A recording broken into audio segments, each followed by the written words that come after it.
दोस्तों जय हिंद, नमस्कार। धन निरंकार जी, मुझे अपने गुरु जी की एक बात याद आती है कि ज्ञान कर्म में ढल जाए तो जीवन का श्रृंगार बने। इसी से संबंधित मुझे एक कहानी याद आ गई। पुरातन समय की बात है। किसी गांव में एक सेठ जी रहते थे। तो सेठ जी ने एक कबूतरों का जोड़ा पाल रखा था।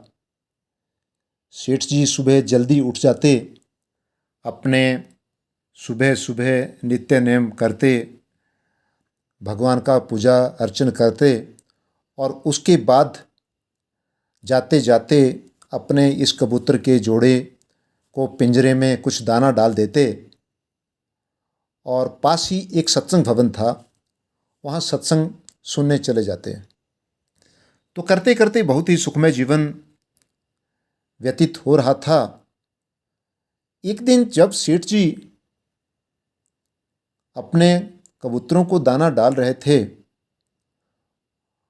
तो कबूतर के जोड़े ने प्रश्न किया कि सेठ जी, आप हमें बताइए, आप हर रोज सुबह सुबह कहाँ जाते हो? इस पर सेठ जी बड़े गर्व से बोले कि मैं हर रोज श्री हरि चर्चा को सुनने के लिए, अपने गुरु जी के वचनों को सुनने के लिए पास में सत्संग भवन में जाता हूँ। तो इस पर वो कबूतर का जोड़ा बोला कि सेठ जी, अगर आप बुरा ना माने तो अपने गुरु जी से हमारे एक प्रश्न का जवाब लेते आना। तो इस पर सेठ जी बोले, कोई बात नहीं, आपका प्रश्न क्या है?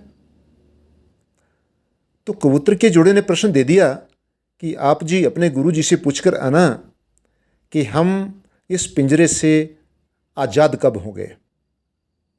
इस पर सेठ जी ने बोला, कोई बात नहीं, मैं आज ही आपके प्रश्न को अपने गुरु जी के समक्ष रखूँगा।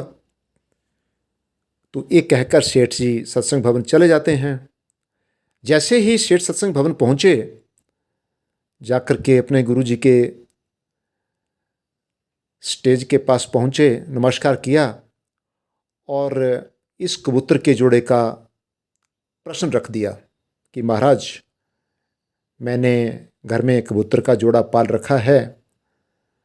तो आज सुबह जब मैंने उनको दाना डाला तो उन्होंने ये प्रश्न किया कि आप जी गुरु जी से ये पूछकर आना कि हम इस पिंजरे से आज़ाद कब होंगे।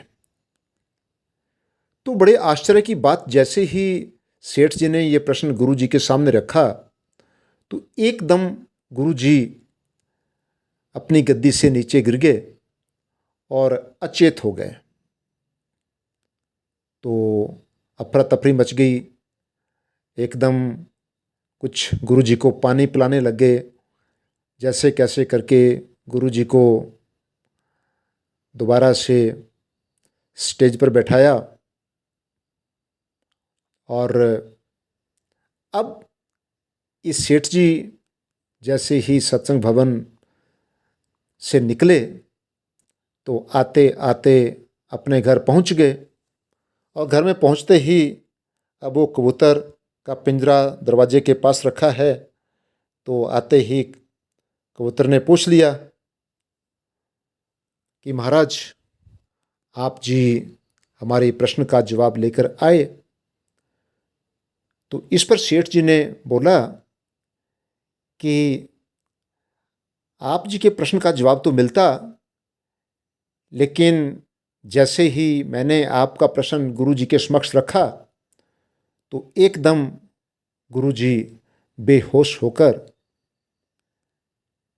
अपनी गद्दी से नीचे गिर गए। तो ऐसा कहकर वो कबूतर का जोड़ा ये बात सुनकर चुपचाप बैठा रहा और सेठ जी अपने कमरे में चले गए। दूसरे दिन सुबह हुई, जब सेठ जी अपना सुबह का नित्य कर्म निपटाकर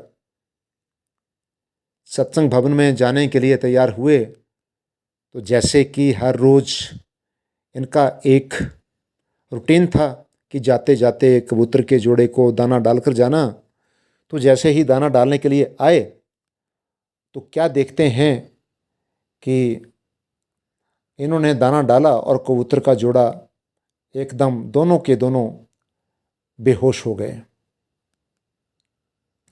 इनका हिलना डुलना बंद। अब सेठ जी बड़े असमंजस में पड़ गए।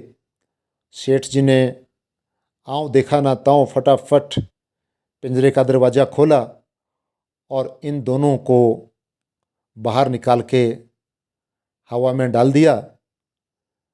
तो जैसे ही कबूतर और कबूतरी को बाहर निकाला, ये दोनों एकदम उड़ गए और पास बैठी टहनी पर बैठ गए और सेठ जी को बोलते हैं कि सेठ जी, आपके गुरुजी ने हमारे प्रश्न का जवाब तो तुरंत दे दिया और आप तो पूरे जीवन भर सत्संग भवन में जाते हैं, लेकिन आपके जीवन में बदलाव नज़र नहीं आ रहा है। तो सेठ जी को ये देखकर बड़ा आश्चर्य हुआ और अब जैसे ही सेठ जी सत्संग भवन पहुँचे तो जाते ही गुरु जी को नमस्कार किया। तो गुरु जी प्रश्न करते हैं कि सेठ जी, आपने कल प्रश्न दिया था, जो आपके कबूतर के जोड़े ने प्रश्न किया था, तो उस प्रश्न का जवाब आप जी को मिला। तो अब सेठ जी बोलते हैं कि महाराज, बहुत बड़ी भूल हो गई है कि मैं तो आप की बातों को समझ नहीं पाया, अपने जीवन में ढाल नहीं पाया, लेकिन जैसे ही मैंने आप जी के बारे में अपने कबूतर के जोड़े को बताया तो आज सुबह ही वो आज़ाद हो गया है।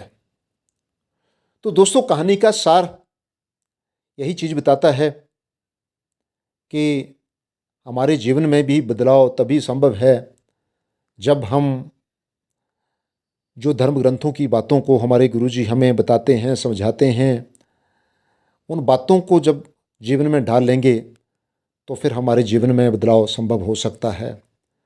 मुझे उम्मीद है आप जी को ये कहानी पसंद आई होगी। अगर अच्छी लगी हो तो अपने दोस्तों में ज़रूर शेयर करें। प्रेम से कहना, धन निरंकार जी।